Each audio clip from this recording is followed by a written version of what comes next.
ગાંધીભાઈ, સ્થાનિક લોકોનો આક્રોશ હતો અને વીજ કંપની સામે આક્રોશ છે. છેલ્લા 7 દિવસથી ધરણા છે.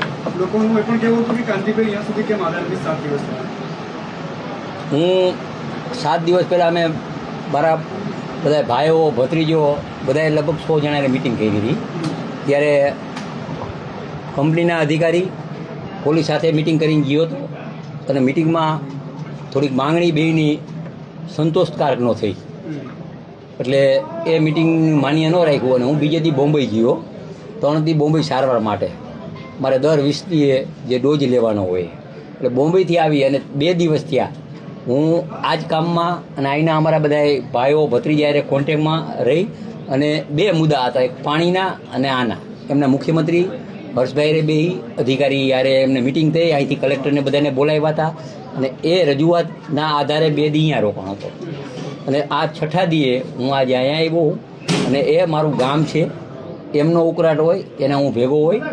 આ રાજ્યના મુખ્યમંત્રી પણ અમારી સાથે મિટિંગ કરી હતી, પોઝિટિવ છે, હર્ષભાઈ પોઝિટિવ છે અને જરૂર પડે તો અમે કેન્દ્રમાં અમારા ભાઈ શ્રી અમારા નરેન્દ્રભાઈ વડાપ્રધાન એમને પણ અમે રજૂઆત કરી અને કઈ રીતે ખેડૂતનો પ્રશ્ન હલ થાય એના માટે અમારી પૂરેપૂરી તૈયારી.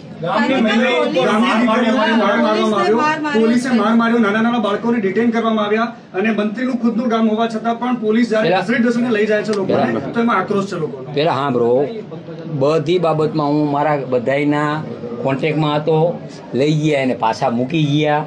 આ બધું એક બધી બાબતમાં હતો. જ્યારે આ બન્યું ત્યારે હું એક દિવસ મારે ને સારવારમાં તરત જ બીજે દી એને હું એની પાછળ જ છું અને બધી આક્રોશ જે છે એના માટે મેં મારા ગામમાં ક્ષમાઈ માગી લીધી છે ગામના દીકરા તરીકે. એટલે એ ક્ષમા માગી અને જે અત્યારે જે નિર્ણય છે અને જેતપર ગામ પહેલેથી લડાયક ગામ છે. હું 16 વર્ષનો હતો ને ત્યારે આ મોરબી તાલુકામાં ચોકી આપતા હતા. તો અહીં અમે ચોકી બંધ કરાવવા માટે અમે જેતપરથી અમે 5 જણા અને આખા તાલુકામાં બીજા 10 જણા એ 307 અમારી એ જમાનામાં થઈ હતી 16 વર્ષે બાલ અદાલતમાં.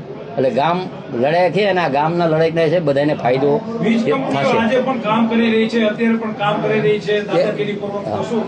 એ અમે કરશી. હવે અત્યારે બેહીન બધું કરશી.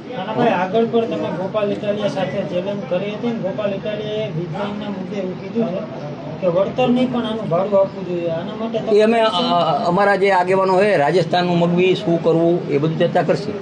15 તારીખે બધા જ ખેડૂતો જવાના છે ગાંધીનગર. એ ડરના કારણે હવે બધા જ ધારાસભ્યો એ ગામડે પહોંચી